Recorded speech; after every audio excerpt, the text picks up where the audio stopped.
CLRC completes e-commerce bill. Murder suspect surrender in Jiwaka. And Pacific Media Summit highlights factual reporting. This is the National EMTV News with Meribah Tulo. A very good evening. Thank you for joining us for Friday's news. An e-commerce bill has been completed by the Constitutional Law Reform Commission. The bill protects commercial and non-commercial electronic transactions, electronic signatures and online transactions. The bill is expected to be tabled in the next Parliament session. Together with the Department of Trade, Commerce and Industry, NICTA, ICCC, the European Union and other government agencies, the Electronic Commerce Bills, or e-commerce, will cover various electronic transactions online using computers, smartphones and other electromagnetic devices between one or more parties. So we would be covering not exclusively electronic transactions and electronic commerce, but also electronic signatures, which are part of contracting issues, as well as electronic transferable records. Irina Kiriva, a consultant from the European Union who assisted with the e-commerce bill, says PNG is one of several countries in the world to have laws on e-commerce. PNG to be in the lead for this area. Why? Because this is an enabling type of law. It does not regulate specific relationship like a consumer law or administrative law or contractual issues, because they stay as they are traditionally done in Papua New Guinea. That simply pronounces new principles that electronic documents, electronic records, signatures would be also recognized.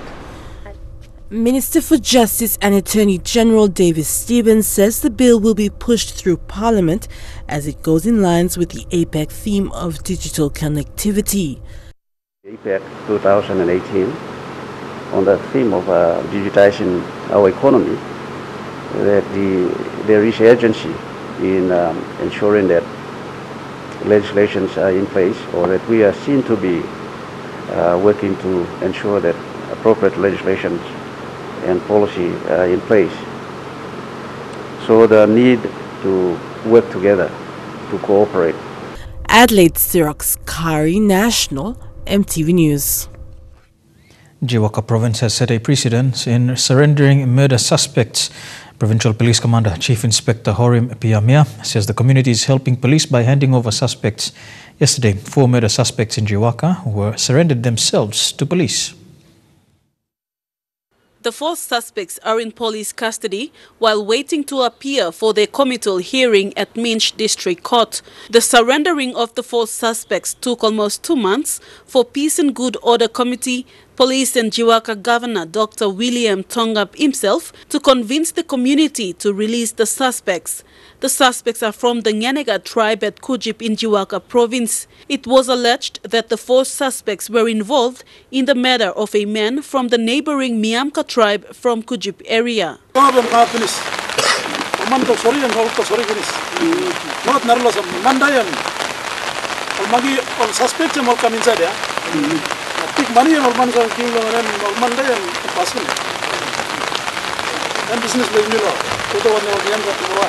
The surrendering of the suspects is becoming a practice since the beginning of this year in Jiwaka province. PPC Piamia said there were about 7 willful murder cases that happened in Jiwaka province this year. Of the 7, police were able to apprehend suspects of 6 cases because the community helped the police to surrender them. Most of the murder cases are sorcery related. All steam na drug na sengan musem tulo plus minuto ba tol major sentence blimiam boran na yimi musem lo no re kan lo blagan level wo yimi ke control me disla mi amas nugo ma so simi ke control lo no problem mi to mi disla place am ba yosem all man wo rono gam lo yosem am da nambis place o kan stable no rono gam ha. The 4 suspects yesterday apologized in front of their people, the Peace and Good Order Committee, police, senior provincial magistrate, Governor Tongap and other leaders before being taken away by police. The leaders commend the work of the community and urged them to continue this practice for a safer community. Vasinata Yama, National EMTV News, Mount Hagen. Government help is slowly starting to trickle into Huonville Primary School in Ley City 4 weeks after the school was closed and 1,400 students sent home. The Morobe governor today presented a cheque of 100,000 kina to the school administration for the completion of 12 temporary classrooms. Governor Sanu has also expressed disappointment that infrastructure funds under the tuition fee-free education policy have not reached the school.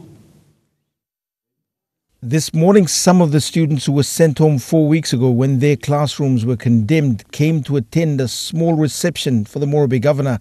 He came with some good news. Emergency funding of 100,000 kina was presented to the school administration. This is outside the TFF funding for infrastructure which hasn't been paid since 2013. Today, the governor was also critical of TFF delays. TFF, I think, come good. Figure he come. Our teacher and the board only plan him, but practically nothing is happening. Suppose he come, long time meeting, long time will maintain and finish. 4 weeks ago, 6 classrooms were condemned by the building board. Parents and teachers raised 20,000 kina from contributions and started building temporary classrooms. Government assistance was slow, but today there were more commitments by the Ley MP who also attended the event. I've also made a commitment of 50,000 kina from my DSIP funds. This is just for the interim arrangement, so to assist the parents who've graciously gone ahead and sheer hard work. The parents and teachers have managed, with the help of the board, managed to have the temporary classrooms up already. Temporary classrooms are expected to be completed soon and the school year will be extended into the Christmas holidays. Scott Waide, National EMTV News, Ley. Donations to the Highlands earthquake relief continue to pour in after Telecom Foundation launched a donation box at the Telecom Romana in Port Moresby earlier this year.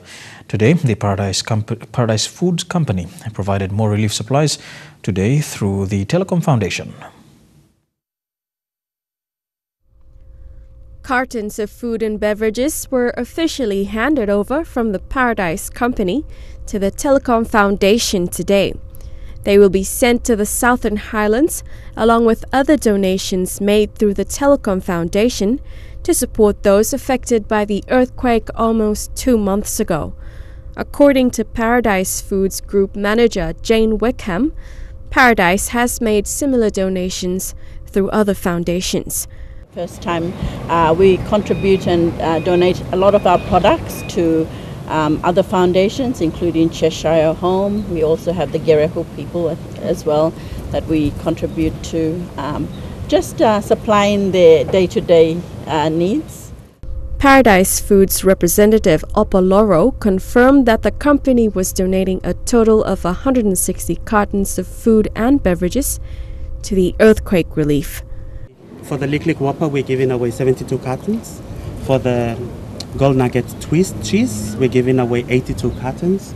And we've also given away Lipton Iced Tea 10 cartons. Telecom Foundation coordinator Yolanda Buffmatuk said Paradise Company's donation was very timely. She says the foundation's donation box has seen substantial aid, including 10 bales of clothing from the Badili secondhand in Port Moresby. We've sorted those clothing out into bags and of assorted clothing, and this is very timely because we will add the food rations that Paradise Food Limited has sponsored or supported with the donation. Paradise Foods made similar donations to Cheshire Homes and Life Care PNG today. Melissa Goviro, National EMTV News. Journalists must always remember that their job is first and foremost to report facts for public consumption. This was a key message reiterated at the 5th Pacific Media Summit, currently underway in Nuku'alofa, Tonga. The use of social media has peaked in the Pacific region, and journalists are urged to use social media to their advantage, but responsibly. This is the message from the Pacific Islands News Association of PINA President Moses Stevens during the 5th Pacific Media Summit, currently underway in Nuku'alofa, Tonga. We in the media, we know we have our ethics, how we follow up stories, how we use the social media as news tips. Then we verify those information before we publish them. However, there are some points that are raised during our discussion here that there are people who actually just go to the Facebook or Twitter and they publish whatever that comes on those platforms. But again, it comes to the need for our national media associations to re-establish themselves and to be empowered to do awareness to the general public on how to use social media. Journalists are encouraged to always report on facts and uphold their code of ethics when disseminating information for public consumption. Basically, I think our basic code of conduct or practice for journalism still applies. PNG's acting secretary for the Department of Communication and Information, Paul Connie, told MTV News that journalists in PNG most often use social media to attack politicians, and that is uncalled for. Well, social media is a platform for everybody, including the media. But when the media uses the platform and allows journalists to go into Facebook and Twitter to say bad things about politicians, this is uncalled for. It is not right. And for me, journalists, because that has a domino effect. When you are tweeting or Facebooking, you are sending to 10, 20 other people are accessing it. Though they make their comments and the comments carry on and on. And so at the end of the day, the politician's name is smeared right across if it is a bad story. If it's a good story, very good. Yeah. The message reiterated today at the Pacific Media Summit was for journalists to use the social media as a platform to create discussion, but to always bear in mind the media code of ethics and to always report facts. In Tonga, Florence Jonduo, National MTV News. You're watching National MTV News. We'll have more of today's other stories after these messages. Stay tuned.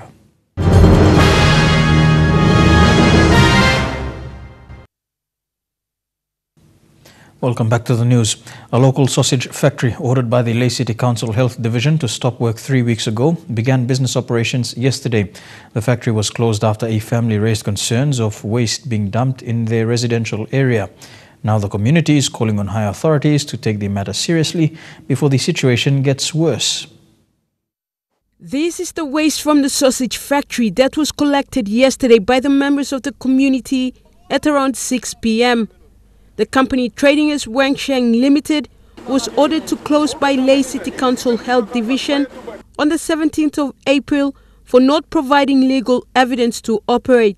However, the company resumed operations yesterday afternoon and continued today. As we were interviewing members from the community, sausage waste from the factory leaked out through the brick wall onto where we were standing. Because me been gonna me ask him, Paul, you see him notice about this lab, compressor of on stop which I'm going to wara go inside the building. I'm still on it now. I'm all back really close, all walking market. But I'm talking about them all close, but this like all pamim wara go all washing area inside. Na clean him no but stop. So I'm what all been talking about. The health concern was raised last month by a family over waste from the sausage factory owned by a Chinese company being dumped into their residence for almost 4 years. The formal complaint was reported to Lae City Council Health Division in 2014, but nothing was done. The matter was reported again this year and 2 inspections were conducted, but was not effective. When the same concern was raised on media on the 11th of April, the division issued a closure notice to the company on the 17th of last month, who failed to provide legal evidence to operate after a 3rd inspection. At the very beginning from the die, financial problem, Bible make one, Mibla Baluset, Nambla big labin, Mibla Pilin Pen and Blessed House. Waste to go down there, beginning to play the water barret, no waste here to want them. All work, 9 o'clock night go, 9 o'clock night go low, 3 o'clock morning no stop, production and stop. Now by 5 o'clock morning, man, heavy smell straight, go to Barabi all to my community. After the closure notice was given to the company by the Health Division Inspector Paul Wiwi, he notified the residents to report to them if they see signs of the factory operating. The Ruembori family contacted the inspector last night and informed him about the operations and waste discharge from the factory. Wiwi cannot attend to the situation because he was on leave and there wasn't a vehicle available. When we sought clarifications from the health manager, Godfrey Warrior, he said they have attended to it this morning and told the company to stop work again. Despite that, the company continues to operate. Julie Badui Owa, National EMTV News, Leh. A family in Leh who were evicted from the house are fighting to remain. John Kelly and his family slept outside last night after being served an eviction order. Kelly says this has affected his work and family. Yesterday, this family of 4 was evicted following an order issued by the district court. They were forced to pack their belongings and move out. The doors were locked. John, me stab live yet. All talking me. Rosso got a come outside. Naipa pack up by 4 or 6 law. Avenon, maybe let's look at Mosa Salin must stab. How you play in car na Karin Nago, you play Karin Nago na Bamda, lock him gate. John Kelly has been living in this property for the past 19 years. He first came here as the caretaker after the owner left and has been here since. Whilst occupying the property, he was told the block had been sold. John Kelly argues that he wasn't given a fair trial in court, saying he spent money on maintaining the property for the past several years. Why by man take care of property stuff?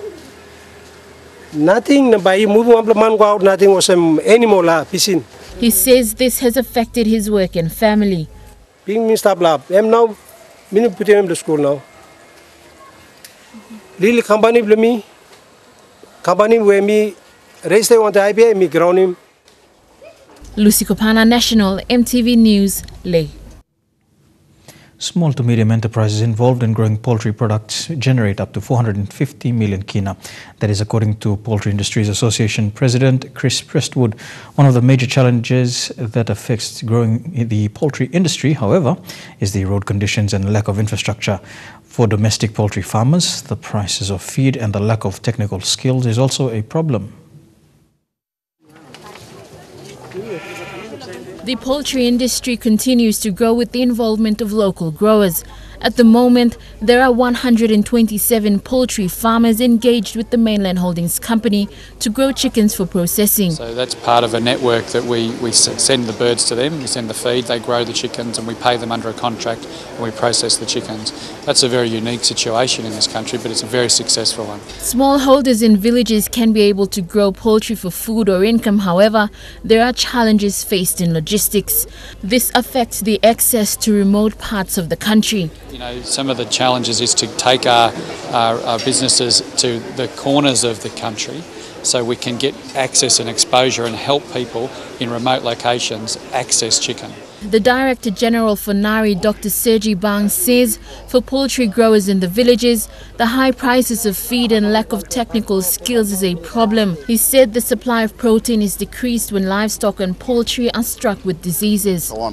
That when they have a disease or pest problem, it's often that they cannot get such help, and in this instance they have to kill off the livestock and reduce the number, and doesn't help them to progress. So I think Mr. Prestwood says ensuring that poultry is produced from healthy flocks is important to the industry. I think it's about time that the industry and government and all the groups have got together and we've really had a good, strong understanding of what biosecurity is about. Lucy Kopana, National EMTV News, Leh. The coroner's court in Madang has completed an investigation into the death of a young man at the Jomba police station in October 2016. The court found that the young man did not die from natural causes, but from internal bleeding from a stab wound to his left lung. The court charged and committed Papindo's Madang branch manager Jun Ho, a Mr. Mike Kamo, and police officer Mr. Gideon Ati to the National Court for 1 count of manslaughter.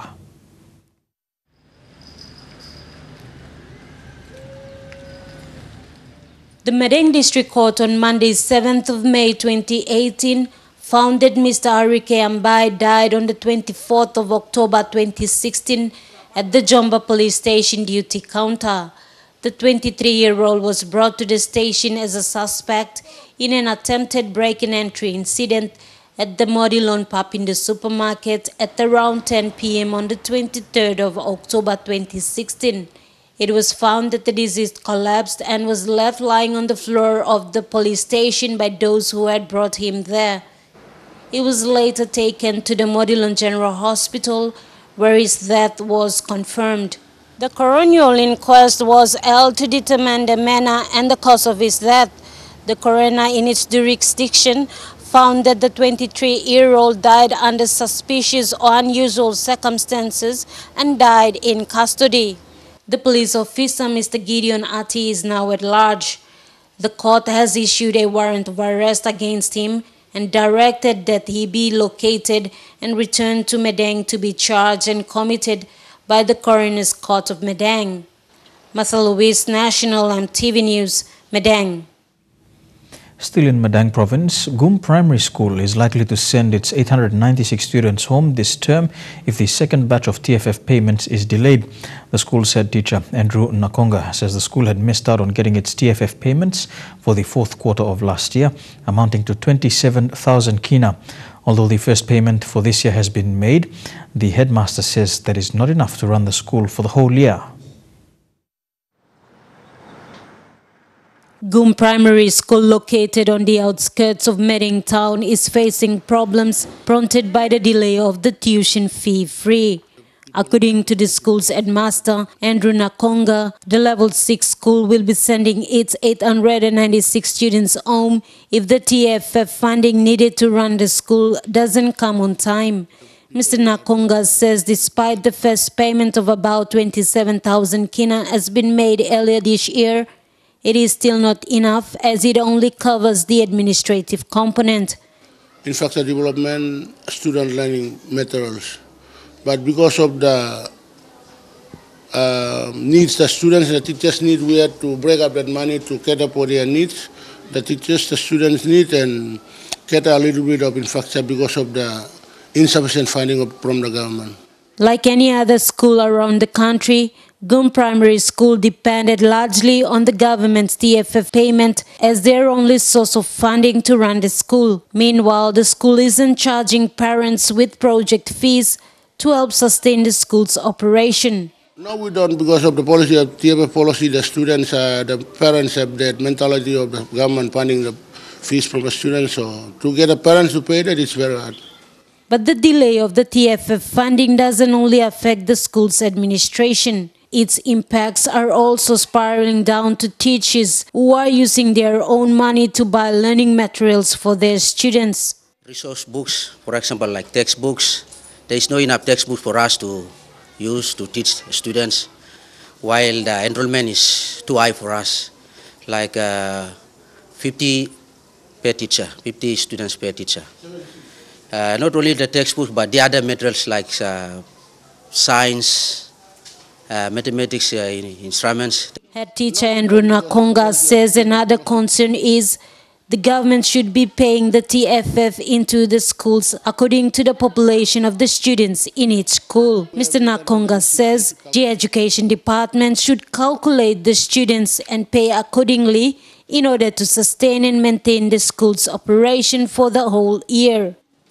My concern is if the government is putting its policy on TFF policy, then they have to pay the policies according to the population of students we have. If we have 896, they should calculate according to the age of the students and pay it accordingly in order to maintain the schools. Martha Louise, National EMTV News, Medang. More than 20 women inmates from the Burma prison in Leh received food items from companies to celebrate Mother's Day this coming Sunday. The program was facilitated by Leh-based Australian Federal Police. Lorna Simon is one of the prisoners who will celebrate this Mother's Day with her 18-month-old daughter. Lorna Simon and her baby daughter have been living here at Burma prison female cell block for almost 2 years. Lorna's 18-month-old daughter was born here when Lorna was sentenced to 11 years for murder in 2016.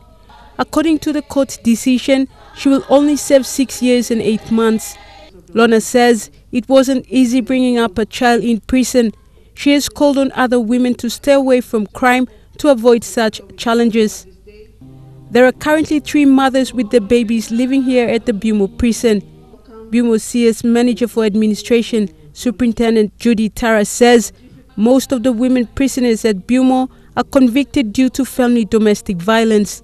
And many of them, if you really look at it, they are actually victims of domestic violence who have gone through a lot of violence in the family, and they have taken the life of their husband or the second wife of their husband, and they have come in here. Tara says women prisoners with babies face a lot of challenges living with their inmates in the same cell block. There is no special cell block or facility for the women and children. And many a times in the prison you would have women prisoners complaining about the children crying and causing disturbance in the evenings when they would like to rest. And it is a need for the government and for the prison administration to look at accommodation for a child and the mother in prison. Today, Bumo female inmates received food items from UN Gulf Hotel and Primo Small Goods to celebrate Mother's Day on Sunday. Some did presentations today for their mothers. 4 other prisoners from the male cell block also joined in the celebration today. They also wished all mothers good health and happy Mother's Day. Julie Badui Owa, National EMTV News, Leh. People living behind the PNGDF Air Transport Wing will have access to proper road services. This long-awaited service was welcome news for the communities there who have been struggling with the bush roads for many years. Port Moresby North East MP John Kaupa, as part of his 5-year development plan for his electorate, has included major road upgrades for many feeder roads within North East. There are about 6,000 people who live behind ATS. The once one-lane narrow bush road has been cleared recently to pave way for the road upgrade from Oro Block all the way to Pariah 6. North East MP and Minister for Housing and Urbanization, John Kaupa, says his electorate has many settlers, but he will not overlook the fact that they too are taxpayers and deserve the same service every other taxpayer does. From the plan, we're trying to look at the infrastructure part of it to rehabilitate all the settlement roads especially. The road upgrade also extends to other parts of North East, to Bushwara 9-mile roads and to the CIS Bomana area. With all feeder roads connected, Mr. Kaupa plans to do proper mapping of major settlement areas in his district under the urbanization program.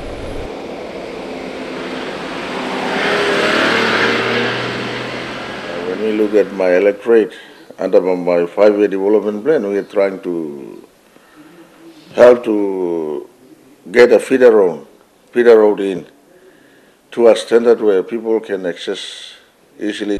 So far, about 4 houses in North East have been surveyed and their plans are currently being reviewed by the Lands Department. It's all patrol grading up to end of 8 years, and then from there we go on the other side, they call Samara Block, Alata Block, and then from there we are moving to Parea Road, and that goes to the end of Parea Village, which is close to PAU. Stacey Yallo, National EMTV News. Here with Friday's news, we take a look at stories making headlines overseas when we come back. Don't go away.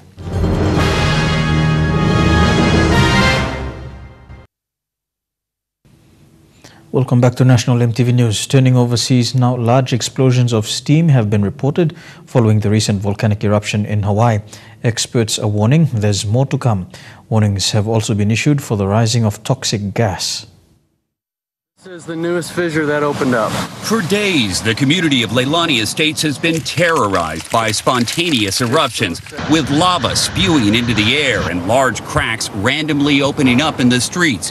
And now the impact is growing. What you're hearing is that gas just come out of the ground. The fumes emanating from the lava flow form a VOG, or volcanic fog. It's toxic and can drift far from the eruption. We followed the National Guard back to the lava zone. He's taking readings right now, checking the levels of sulfur dioxide in the air to make sure it's safe for us to be here.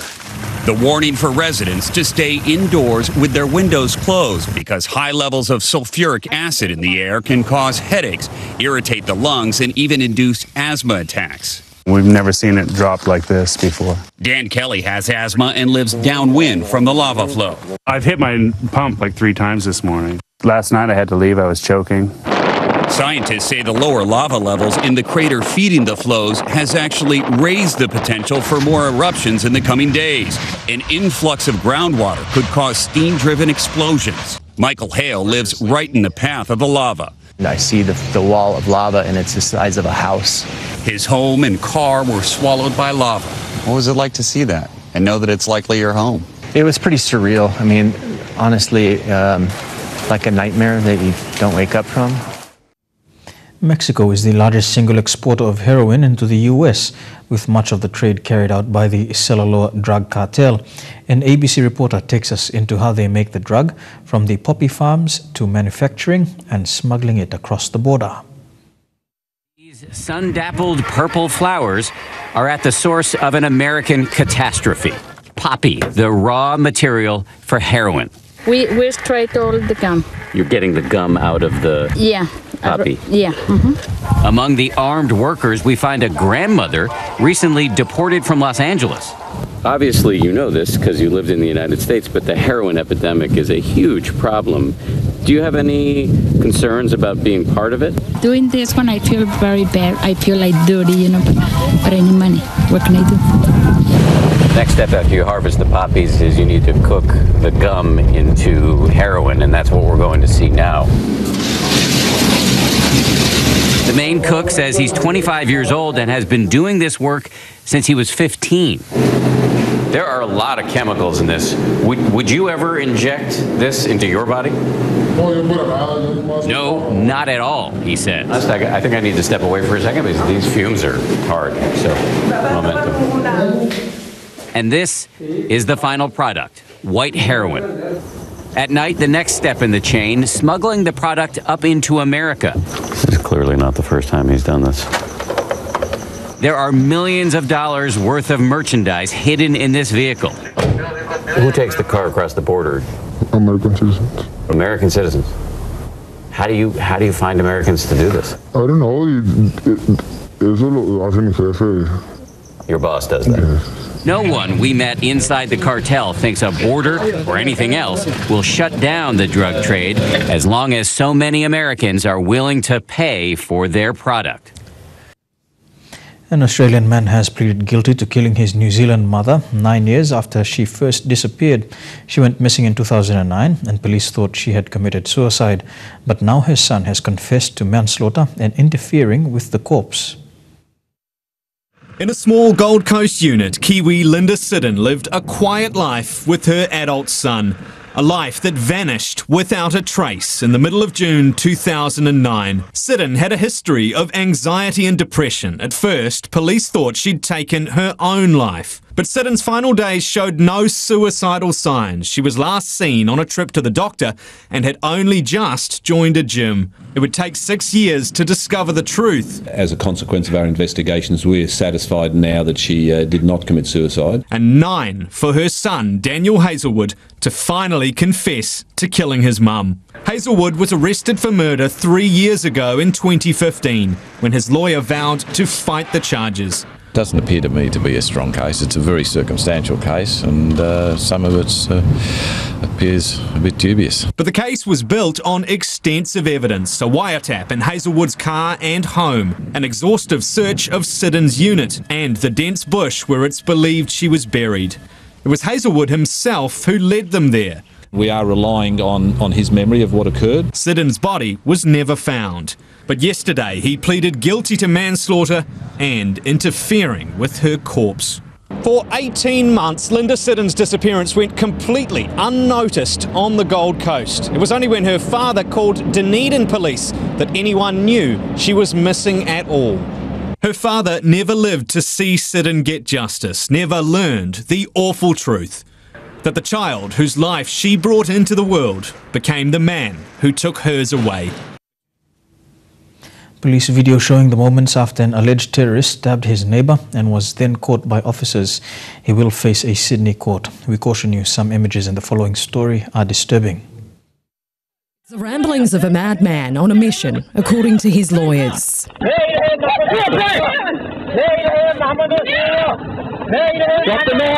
Isis Khan just moments after he'd almost hacked someone to death in Minto.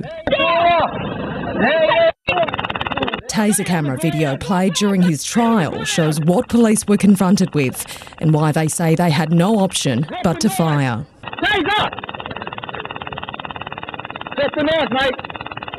Still, Isis Khan gets up, then explains why he attacked his neighbour. They're killing innocent women and children in Iraq. At the police station, he speaks of his idol, Curtis Cheng's teenage killer. Did Farhad Jabbar have any inspiration for you for today? Oh, of course. What was your ultimate goal? Kill and be killed. And offers more insight. I consider myself someone who's discharging his obligation of jihad. While he's being questioned, his victim Wayne Greenhalgh lies in a hospital bed, slashes on his arms, face and body. Lucky to have lived thanks to a glass door and the intervention of neighbours. The Crown case is expected to wrap up by the end of the week. It's not yet known whether Isis Khan will take to the witness box, but he has pleaded not guilty on the grounds he was suffering from a mental illness at the time. This is Friday's news. We take a look at what's happening in sports when we come back. That's in Trukai Sports after these messages.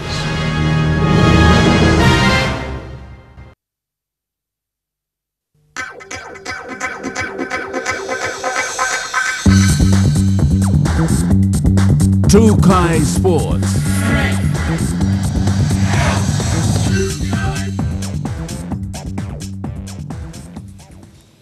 Welcome to Trukai Sports. A long-time supporter of the Trukai Fun Run, Post PNG recently presented a cheque of 16,000 kina towards the event by sponsoring schools and institutions in Port Moresby who were given Trukai Fun Run t-shirts. The contribution is part of Post PNG's community obligation as a state-owned entity. Godwin Eki reports. Post PNG, who continues to support athletes who are performing at an elite level, contributes to Trukai Fun Run year after year to support the efforts of individuals and groups that work together in representing PNG. Recent medals bagged by weightlifters Stephen Curry, Dika Toa and Moria Baru equally goes to show the enthusiasm and charisma athletes take to stage to make PNG proud because of individual sacrifice, discipline and time put into becoming a winner. Nevertheless, the backing of sponsors, Post PNG, Trukai Industries and many others who contribute immensely, including the hard-working team of PNG Olympic Committee in running the athletes' high-performance programs, have contributed vastly to the outcome of the Games. At this year's auction, Post PNG won the bid to sponsor 10 schools, including the CIS recruits, and Post PNG sees the Trukai Fun Run t-shirt as a way of contributing in kind to schools so they can sell the t-shirts and support their programs from the proceeds of this initiative. Post PNG donated 1,600 Trukai Fun Run t-shirts worth 16,000 kina. Post PNG sees the Trukai Fun Run event as a drive for change, where its internal employees can take part of the initiative whilst taking part in the Trukai event.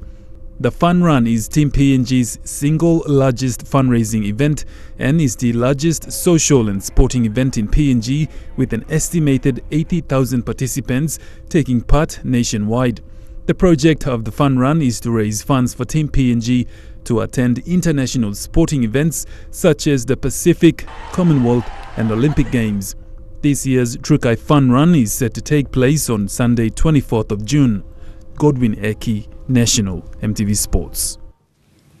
To football now, and over 45 teams have registered and contested in the inaugural NCDFA 7-a-side pre-season competition, which began last weekend.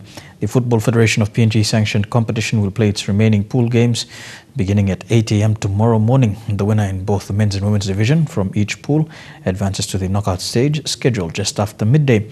All games, including the finals, will be played at the PNG Football Stadium in Port Moresby this Saturday, the 12th of May. Two athletics and sprinter Toya Whistle rounded up her Japanese tour with a first-place finish and a respectable early season time. Whistle finished third twice and topped the medal stand, running a personal best of 11.65 and 24.02 seconds, bettering her Vanuatu performances. With the PNG National Championships in August, the coaching staff are monitoring Toya's progress with patience. After the competition, Whistle will return to training and forward studies at the National Sports Institute in Goroka, Eastern Highlands Province. Still on athletics, and young Mary Tenge, who won her first bronze medal in the under-18 women's 1500-meter race at the Melanesian Athletics Championships in Vanuatu, took out her second bronze in the open women's 5,000-meter contest in the final day of competition. Mary's contribution brought PNG's medal tally to 4, 1 gold, 1 silver and 2 bronze. And we'll have more of Trukai Sports after these messages. Stay tuned.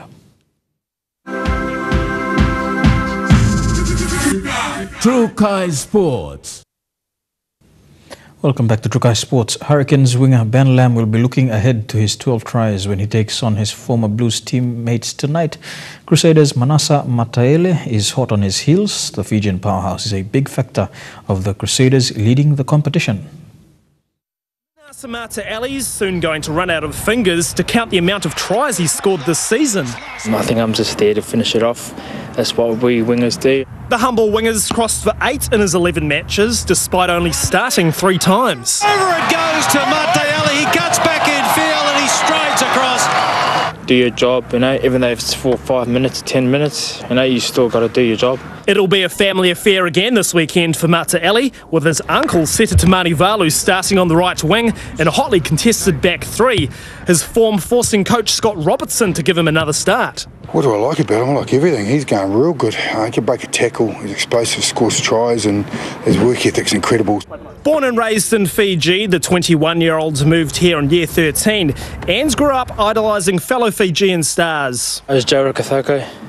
Yeah, so it was him and another winger, which was Rupeni Dadao. And while Mataele has the speed of his childhood heroes, it's his direct running which is making him too hot to handle. Feel 50-50, just being decisive. What do you do? And just carry hard if there's no other option. That's what they want me to do, just gain line, carry hard. And it sounds like his very simple approach will no doubt make it tough going for the Waratahs tomorrow night. The running Robertson twins spent most of the time living and training in Kenya, but at the moment they are both back in New Zealand. Tonight, the old athletics club, the Hamilton City Hawks, are holding a prize-giving ceremony, and Jake Robertson will be receiving some special prizes. Hi Jenny mate. Yes, Jake will be receiving certificates for 5 national records, which he set in a 6-week period earlier this year. But that's not the only reason the Robertsons were excited about attending tonight. Tonight's awards are Star Wars themed, and that means dress up, something they told me they don't get a chance to do very often in Kenya. The Robertson twins might be used to being the odd ones out in Africa, but tonight these costumes are actually to help them fit in. It's a Star Wars dress up, so I know some of the younger guys will go pretty hard, and Jake and myself have decided to join the parties. Yoda and Darth Vader preparing for their old athletics club prize giving. Zane and Jake are on a rare visit home from their base in Kenya, which has changed a lot since they moved there 11 years ago. A lot of 5-star hotels for foreign athletes. The UK team come out, the German team come out. It's become the international mecca of running for the world. Their results are definitely testament to that. The duo now hold all the New Zealand road records from 10 kilometres up. At last month's Commonwealth Games, Jake also broke Zane's 10,000 metre mark on the track. If he deserves it, he deserves it. And records are set to be broken, but it's better it's him than anyone else. Their focus has shifted to the road though. Earlier this year, Jake broke the national marathon record set in 1983. It also helps pay the bills. Win a major city marathon like New York or London, It's usually around 200,000 US dollars. So with an appearance fee, plus contract bonuses for time, etc. The intensive nature of the sport means longer recovery periods, which is a chance to spend more time at home. Jake had even hoped to marry fellow runner Kenyan Maggie Masai on this trip, but visa issues put a stop to that. Once they're married, though, she'd like to compete for New Zealand. There's a few rules that may stop her in the meantime. She'll have to serve some time before representing New Zealand. Perhaps another Robertson to do battle for New Zealand on the world running stage. So plenty of achievements for the Robertsons, but one of those records stands out, and that is the 10 kilometre on the road. Now, the brothers jointly hold that record. The thing is, the records were set in different races, in different countries and in different years. Zane set his in Berlin in 2016, while Jake ran exactly the same time, 27 minutes 28, in New Orleans earlier this year. So it has to be a world first for twins, but they would love to have one ultimate record holder. So they're calling for a sponsor to host a race here in New Zealand so that they can have a showdown on home soil. And that's a wrap for Trukai Sports this evening. Up next, the weather details. Trukai Sports.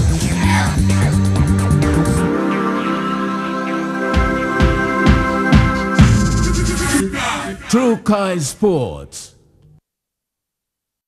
The weather details were proudly brought to you by Dulux, celebrating 50 years in PNG and the only paint made in PNG.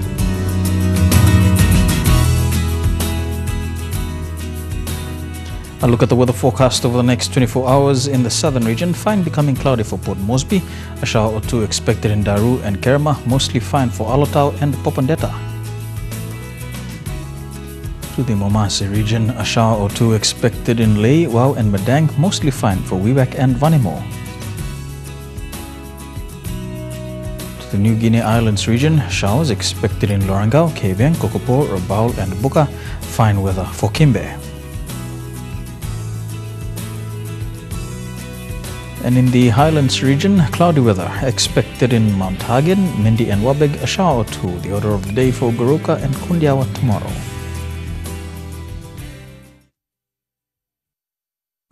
The weather details were proudly brought to you by Dulux, celebrating 50 years in PNG and the only paint made in PNG. And before we go, a recap of our top stories this evening. Constitutional Law Reform Commission completes e-commerce bill, murder suspect surrender in Jiwaka, and Pacific journalists urged to focus on facts. And that's how it is for news, sport and weather for today, Friday the 11th of May 2018. On behalf of the EMTV News team, pleasant viewing for the rest of your evening. Have a good weekend. Good night.